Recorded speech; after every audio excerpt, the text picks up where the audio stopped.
తాడేపల్లిలో మంత్రి బొత్స సత్యనారాయణ మాట్లాడుతున్నారు. లైవ్ లో చూద్దాం.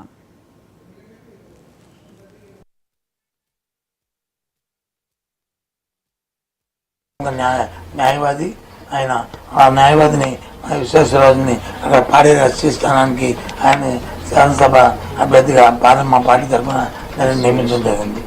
విజయవాడ సెంట్రల్ అని ప్రస్తుతం మాజీ మంత్రిగా చేసి ప్రస్తుతం ఎమ్మెల్యేగా ఉన్న వెల్లంపల్లి శ్రీనివాసరావుని విజయవాడ సెంట్రల్కి అభ్యర్థిగా నియమించడం జరిగింది. అలాగే విజయవాడ వెస్ట్కి షేక్ ఆసిఫ్ ఇప్పుడు మైనార్టీ కార్పొరేషన్ చైర్మన్గా ఉన్న షేక్ ఆసిఫ్ ఇంతకుముందు ఇన్ఛార్జ్ కూడా ఉండేవారు. ఆయన్ని అక్కడ అభ్యర్థిగా నిర్ణయించడం జరిగిన విషయాన్ని మీ ద్వారా తెలియజేస్తున్నాము. అందరూ కూడా ఇవాళ పార్టీ తీసుకున్న నిర్ణయం అవుతాయి. మార్పులు చేసిన అందరినీ గెలిపే ధ్యేయంగా ప్రజాసేవ ధ్యేయంగా ఆలోచన చేసిన నిర్ణయాలు ఇవన్నీ కూడా ఎవరైతే ఇందులో లేని వాళ్ళు ఎవరైతే ఉన్నారో వారిని పార్టీ ఇంకా కార్యక్రమాలకి లేదు ఇంకా అవసరమైన బోల్డ్ని పార్టీలో వచ్చే అధికారం అనేది వచ్చిన తర్వాత పార్టీలో బోల్డ్ అవకాశాలు ఉంటాయి కాబట్టి అవకాశాలకి వాళ్ళందరినీ వినియోగించుకుంటామనే విషయాన్ని కూడా మీ ద్వారా తెలియజేస్తున్నాం.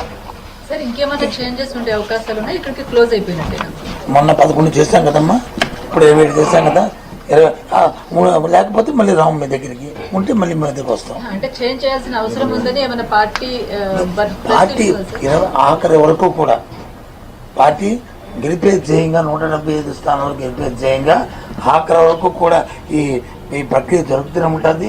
ఎవరిని చేస్తామో ఎవరు చేయదా ఏంటనేది ఎప్పుడనేది దీనికి అంటూ లేదు. 175 స్థానాలు గెలిపే ధ్యేయంగా ఈ కార్యక్రమం జరుగుతుంది. ఇప్పుడు అనౌన్స్ చేసిన నియోజకవర్గాల సమన్వయకర్తలే రేపు మీ పార్టీ అభ్యర్థులుగా ఉంటారా, లేకపోతే మారే అవకాశాలు కూడా చెప్పాను కదా, ఉంటారని చెప్పింది, అనౌన్స్ చేశాను.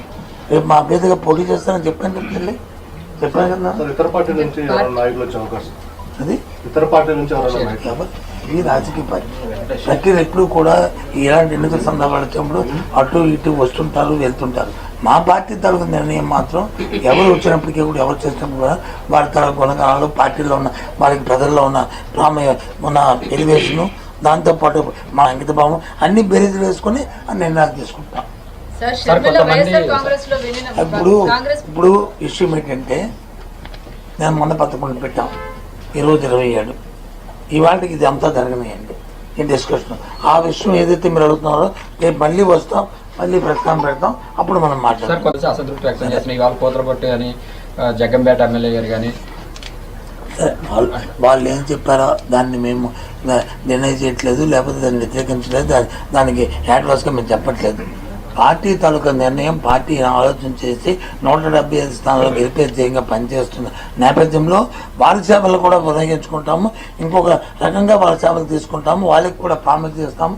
వాళ్ళకి కూడా ఏ విధమైన ఇబ్బంది లేకుండా పార్టీ చూస్తుందనే విషయాన్ని